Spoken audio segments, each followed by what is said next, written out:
नमस्कार. आज खुश तो बहुत होंगे तुम. हाय, व्हायलाच हवं मंडळी. T20 कप मध्ये पुन्हा एकदा भारताने आपलं वर्चस्व राखलं. नमस्कार, मी विवेक कुलकर्णी पुन्हा एकदा तुमच्या आमच्या क्रिकेट गप्पा या खास वर्ल्ड कप स्पेशल कार्यक्रमात तुमच्यासाठी तुमच्या सोबत. मंडळी, आनंद कुठल्या गोष्टीचा मानावा या गोष्टीला खरं काही लॉजिक असायला हवं का? कशाला हवं लॉजिक? आनंद वाटला मानायचा, साजरा करायचा, हो की नाही? अर्थात पाकिस्तानचा आजच्या घडीचा संघ 1985 ते 92-95 पर्यंतच्या दरम्यानचा उरलेला नाही. मी तर म्हणतो 2006-07 पर्यंत पाकिस्तान संघ तगडा होता. 2010 पर्यंत त्यांनी बऱ्यापैकी भारतीय संघाशी ते लढत देत होते. अर्थात वर्ल्ड कप मध्ये मात्र आपलं पारडं नेहमीच वर आहे, पण तरी इतर सामन्यात पाकिस्तान भारताला बऱ्यापैकी फाईट द्यायचं. हल्ली ते चित्र दिसत नाही. खास करून आता मुळातच भारत आणि पाकिस्तान दोन देशात वर्ल्ड कप शिवाय सामनेच होत नाहीत. त्याला कारण आहे पाकिस्तानचे काड्या करणं. आता तो विषय आपण थोडा बाजूला ठेवू. पण ओव्हरऑल पाकिस्तानने हाताने केलं. आणि मी नेहमी सांगतो की मी क्रिकेट पंडित नाही, मी आहे एक क्रिकेट रसिक. आणि क्रिकेट रसिक म्हणून पाकिस्तान संघाची ही होत असलेली वाताहत मनाला खरोखरच वेदना देते. कारण पाकिस्तान संघ म्हणजे जिगर, पाकिस्तान संघ म्हणजे खुन्नस, पाकिस्तान संघ म्हणजे शेवटपर्यंत लढत देण्याची वृत्ती, खास करून भारतीय संघाविरुद्ध. मग तो सामना वर्ल्ड कप असो, लीग असो अथवा कुठला असो, पण पाकिस्तान संघात भारताविरुद्ध एक वेगळं स्फुरण चढायचं. मात्र गेल्या काही वर्षात भारतीय संघाने पाकिस्तानवर जबरदस्त वर्चस्व मिळवलेलं आहे.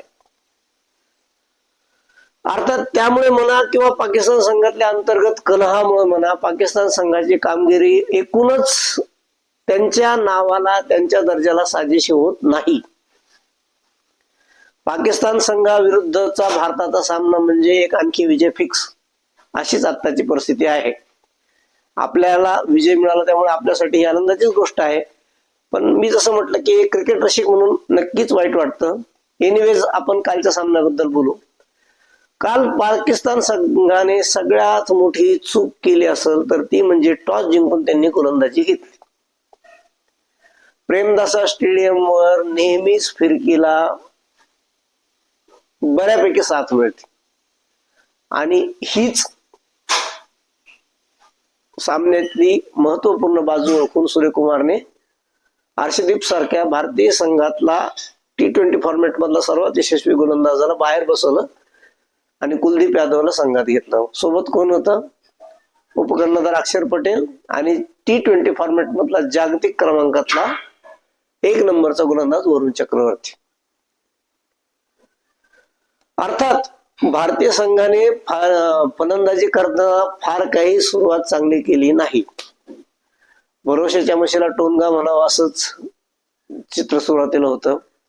अभिषेक शर्माने पुन्हा एकदा मंडळी, क्रिकेटला तुम्हाला प्रत्येक सामन्यात खूप काही शिकवतं. हा अभिषेक शर्मा रिकी पॉन्टिंग पासून केव्हिन पीटरसन पर्यंत, इयान बिशप पासून तुमचं मॅथ्यू हेडन पर्यंत, म्हणजे मी मुद्दाम परदेशी खेळाडूंची नाव घेतली. भारतीय लोक तर त्याचं कौतुक करतात, पण ही क्रिकेटमध्ये दिग्गज लोक म्हणत होते की हा वर्ल्ड कप अभिषेक शर्माचा असणार. 3 सामन्यानंतर परिस्थिती काय आहे? 1 सामना तो खेळू नाही शकला, 2 सामने त्याच्या नावावर आहे भोपळा. And this is cricket. हे भल्याच्या डोक्यातली हवा एका सेकंदात काढत. म्हणून क्रिकेटला अनिश्चितचा खेळ म्हटलं जातं, म्हणून क्रिकेटला बेभरवशाचा खेळ म्हटलं जातं, आणि म्हणूनच क्रिकेटला पुन्हा एकदा म्हटलं जातं क्रूर.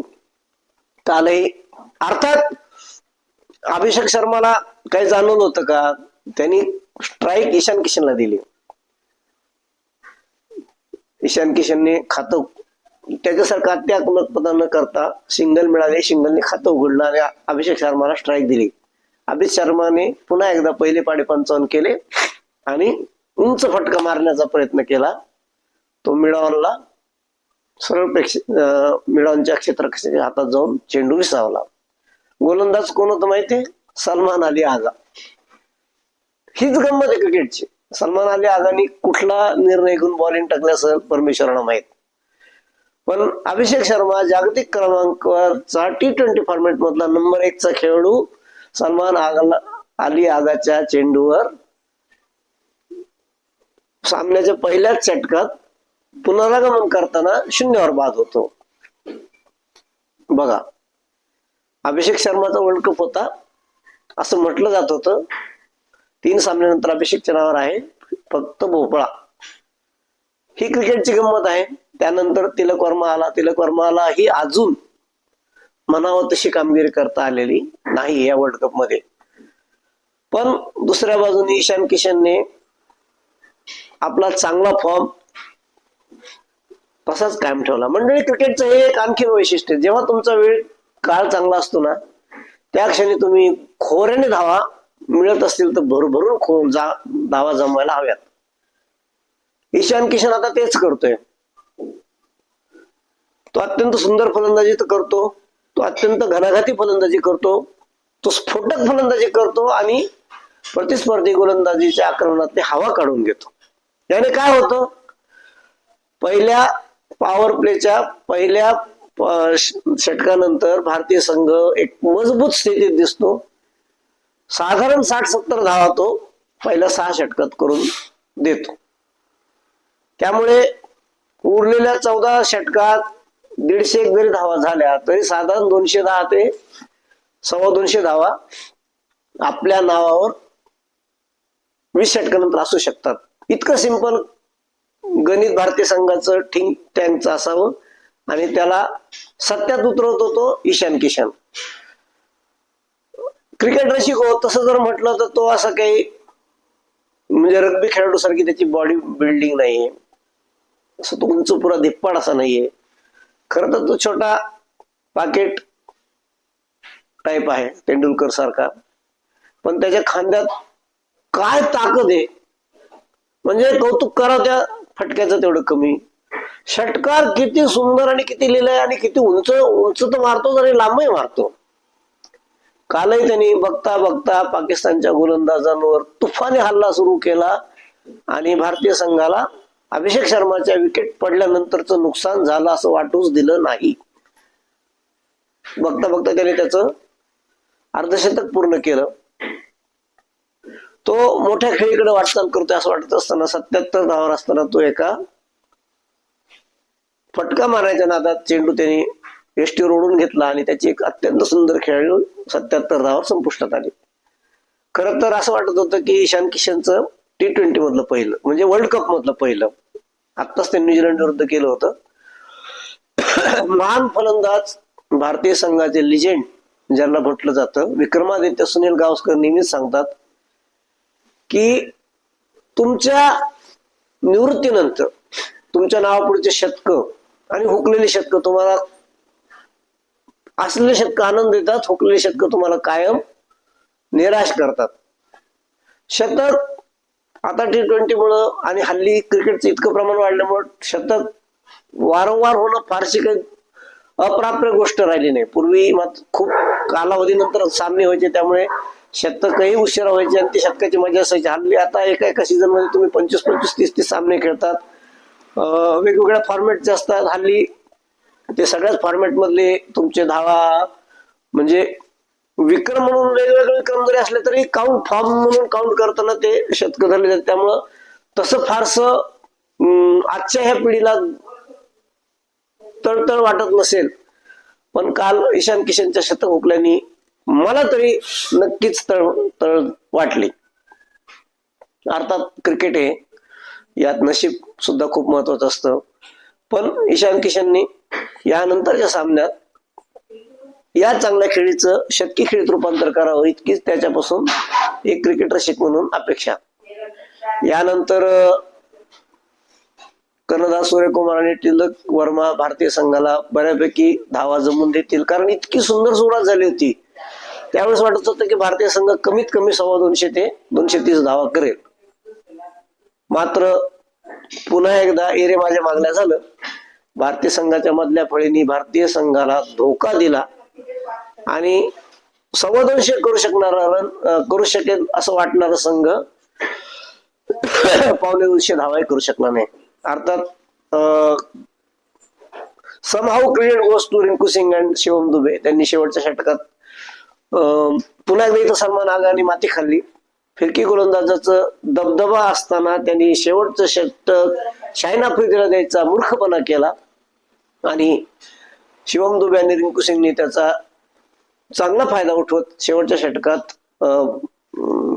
14-15 धावा केल्या आणि भारतीय संघाला 172 धावाची बऱ्यापैकी सन्मानजनक आघाडी मिळवून दिली. अर्थात या धावा आजच्या पुन्हा एकदा तसंच म्हणता येईल की युएसए विरुद्ध मी म्हटलं होतं की तुम्हाला 175 धावा इन एनी कंडिशन 200च्या आतल्या धावा T20च्या आजच्या काळात तशा पुरेशा वाटत नाहीत. पण इथं माझं मन मला आधीच सांगत होतं, कारण प्रेमदासा स्टेडियम फिरकीला बऱ्यापैकी साथ देतं आणि भारताकडे वरुण चक्रवर्ती, अक्षर पटेल आणि कुलदीप यादव हे 3 आजच्या घडीतले अत्यंत गुणवान उत्कृष्ट फिरकी गोलंदाज होते. आणि boss who can forget Bum Bum Bumrah. मैदान फिरकीला साथ देणारा असो या जलदगती गोलंदाजाला साथ देणारा नसो तरीही बुमरा आपलं काम इमाने इतबारे करतो. म्हणजे भारतीय संघाला मिळालेला जसप्रीत बुमराह म्हणजे हे खरं एक सांगतो क्रिकेटचं वरदान आहे. इतका जबरदस्त गोलंदाज कपिल देव नंतर ना भारतीय संघाला खूप कालावधीनंतर मिळालाय. म्हणजे असे किती आहे किती गेले तसं म्हणता येईल. म्हणजे 4 दिन की चांदणी टाईप अनेक जणांनी आशा पल्लवित केल्या. आज त्यांचे नावही आठवत नाहीत. म्हणजे लिटरली आठवत नाही. एक टी नटराजन म्हणून लेफ्ट हँडेड बॉलर होता, तुम्हाला आठवतं का? म्हणजे तो यॉर्करचा बादशाह म्हणायला लागला त्याला. एक संदीप सिंग म्हणून होता, कुठे आहेत ते? पण या सगळ्यात टिकलाय जसप्रीत बुमराह. बघता बघता T20 फॉर्मॅट मध्ये त्यांनी विकेटची 100 केली आणि त्यामुळे माझं मन मला सांगत होतं की या धावा पुरेशा आहेत. आणि अर्शदीप नसल्यामुळे हार्दिक पांड्यावरच गोलंदाजीचे आक्रमण करण्याची दुरा होते. हार्दिक पांड्याने आपल्या पहिल्या षटकात विकेट मिळवून दिली आणि दुसऱ्या षटकात जसप्रीत बुमराहने 2 विकेट मिळवून पाकिस्तानची धावसंख्या 3-13 केली आणि भारतीय संघ आणखीन एक विजय मिळवण्यावर शिक्कामोर्तब झाला. पाकिस्तान संघाकडून प्रतिकार अपेक्षित त्यांना होता ज्यांना पाकिस्तान संघ म्हणजे माझ्यासारखी जी जुने आजही भूतकाळात मला खरंच भूतकाळात रमायला आवडतं. क्रिकेट भूतकाळातल्या क्रिकेटने इतकं दिलंय ना, कदाचित जी आता 20-25 वर्षाची मुलं असतील त्यांना ती चुरस आठवत नसेल, त्यांनी ती पाहिली नसेल. पण ते जे क्रिकेट होतं ते क्रिकेट आज ना खरं म्हणजे नाही दिसत आहे, ऑनेस्टली नाही दिसत आहे. पण मला मात्र खात्री होती की पाकिस्तान संघात ती ताकदच नाही. बाबर आझम तर मला आठवतच नाही भारताविरुद्ध कधी खेळलाय. कधी काळी तो विराट कोहलीपेक्षा पाकिस्तान मीडियाला म्हणजे फार महान खेळाडू वाटत होता. पाकिस्तान मीडियाचं मला या गोष्टीत फार म्हणजे अप्रूप असतं खरं. कुणालाही ते म्हणजे इतकं डोक्यावर घेतात. अर्थात त्यांच्याकडे नैसर्गिक प्रतिभा नक्कीच आहे क्रिकेटर शिको. म्हणजे अनडाऊटफुली आय एम ऍग्रीड. पाकिस्तानला खरं सांगतो हे अल्लाह की देणे. त्यांच्याकडं गोलंदाज म्हणा फलंदाज म्हणा म्हणजे बाय बॉल त्यांच्याकडे ते क्रिकेटचं बाळकडूच असतं. मग त्यांच्या म्हणजे ते क्रिकेटची प्रतिभा जी म्हणतात ती त्यांच्या अंगात 100% असते. पण या संघात मात्र तसं कोणी जाणवतच नाही. सलमान आगा कॅप कर्णधार किती फालतू शॉट मारला त्यांनी. म्हणजे लिटरली कर्णधाराकडून जर असं खेळत असेल तर बाकीच्याला त्याला बोलण्याचा काय अधिकार उरतो?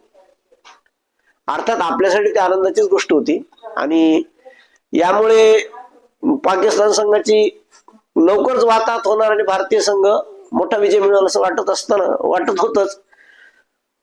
त्यावर अक्षर पटेल, जसप्रीत बुमराह हार्दिक पांड्या यांनी 2-2 विकेट घेत शिक्कामोर्तब केलं. वरुण चक्रवर्तीला काल 15व्या-16व्या षटकापर्यंत विकेट मिळाली नव्हती. हे जरा वेगळं चित्र होतं. पण मी मगाशी म्हटलं तसं दिस इज क्रिकेट. ते तुम्हाला दाखवतं की माझ्यापेक्षा तुम्ही मोठे नाहीत, खेळापेक्षा खेळाडू मोठा नाही. अर्थात तो जागतिक क्रमांकात T20 फॉर्मॅट मधला 1 नंबरचा गोलंदाज आहे. त्याने एका षटकातच 2 विकेट घेऊन, खरं तर तो हॅट्रिकवर आला होता. त्या हॅट्रिकच्या बॉलवर त्याने अपीलही केलं. अर्थात ते अपील फेटाळलं गेलं. पण वरुण चक्रवर्तीने पुन्हा एकदा आपली ताकद दाखवून देताना पाकिस्तान संघाला फार मुंडी वर करू देणार नाही इतकी खबरदारी घेतली आणि उरलेलं काम हार्दिक पांड्याने केलं. या अशा क्षणी ना सूर्यकुमार यादव नेतृत्वात किती परिपक्व होतोय हे कळतं. त्यांनी काल ऐन वेळेस जर अडचण आली तर गोलंदाज म्हणून कुणाकुणाला वापरता येते याची परीक्षा घेण्यासाठी म्हणा, याचा विचार करून म्हणा, त्याने काल तिलक वर्माला गोलंदाजी दिली, त्याने काल रिंकू सिंगला दिली आणि अभिषेक शर्माला त्याने दिली नाही. कम्पॅरेटिव्हली अभिषेक शर्मा हा बरा गोलंदाज आहे, पण अभिषेक शर्माला त्यांनी गोलंदाजी दिली नाही. पण तरी हार्दिक पांड्याने शेवटचा गडी बाद केला आणि भारतीय संघाने 60हून अधिक धावाने विजय मिळवत आपला वर्ल्ड कप मधला तिसरा, या एकूण वर्ल्ड कप मधला 11वा आणि पाकिस्तान विरुद्धचा वर्ल्ड कप मधला 8वा विजय मिळवला आणि सुपर 8 मधलं आपलं स्थान फिक्स केलं. याबद्दल भारतीय संघाचे मनपूर्वक हार्दिक हार्दिक अभिनंदन. पण काही गोष्टी काळजी करण्यासारख्या आहेत. अभिषेक शर्माचं अपयश प्रचंड त्रास देते. 2 सामन्यावरून ते होत नाही, पण त्याला मोठी खेळी झालेली नाहीये. तो फॉर्म मध्ये नाही असं मी म्हणत नाही. Please don't misunderstand. त्याला मी खेळी करता आली नाही इतकंच म्हणतोय, कारण त्यानेच आशा वाढवल्याच. मंडळी, शाहीन आफ्रिदीच्या पहिल्या षटकात पहिल्याच बॉलला शिक्कार मारू शकतो. गेल्या वर्षभरात त्याचा सातत्यपूर्ण परफॉर्मन्स, त्यामुळे अपेक्षा त्यांनी वाढवल्यात. तर त्या अपेक्षाला जागवणं ही त्याचंच काम आहे. संजू सॅमसन तर समजा आउट ऑफ टीम झालाय. मला तिलक वर्मा बद्दलही वाटतंय की त्यांनीही हवी तशी मोठी खेळी अजून केलेली नाही. कॅप्टन आपला फॉर्मात आलाय. हार्दिक पांड्या, अक्षर पटेल यांच्याकडून अपेक्षा आहेत, त्या अपेक्षा त्यांनी पूर्ण कराव्यात आणि त्या अपेक्षाला सार्थ व्हावं, सार्थ जागावं आणि भारतीय संघाची विजयी वाटचाल अशीच चालू राहावी. भारतीय संघाने आपलं स्थान पक्क केलंय. आता या गटातून आता तरी म्हणजे गमतीशीरच आहे गोष्ट, पण आता पाकिस्तानच्या तुलनेत USA अंकतालिकेत 2ऱ्या क्रमांकावर आहे. अर्थात पाकिस्तानचा एक सामना बाकी आहे आणि पाकिस्तान संघ तो सामना जिंकणार याबद्दल माझ्या मनात कुठलीही शंका नाही. USA 3ऱ्या याच्यावरच राहील. भारत आणि पाकिस्तान सुपर 8 मधून सुपर 8 साठी पात्र ठरतील. पण भारतीय संघाला हार्दिक पांड्या, अक्षर पटेल, रिंकू सिंग, तिलक वर्मा यांच्याकडून मोठ्या खेळीची अपेक्षा असायलाच हवी आणि त्याला ते नक्कीच पुढच्या सामन्यात सार्थ ठरवतील. तुम्हाला काय वाटतं, भारतीय संघामध्ये आणखी काही बदल व्हायला हवा का? पुढच्या सामन्यासाठी भारतीय संघाने काही खेळाडूंना विश्रांती देऊन सुपर 8 साठी त्यांना ताजतवानं ठेवावं का? याबद्दलही तुम्ही तुमचं मत कॉमेंटच्या द्वारे आमच्यापर्यंत पोहोचवा आणि या व्हिडिओला लाईक करा, कॉमेंट करा, व्हिडिओ आवडला तर शेअर करा आणि माझं पिंपरी चिंचवड या चॅनेलवरचं आपलं प्रेम असंच चालू ठेवा. खूप खूप धन्यवाद.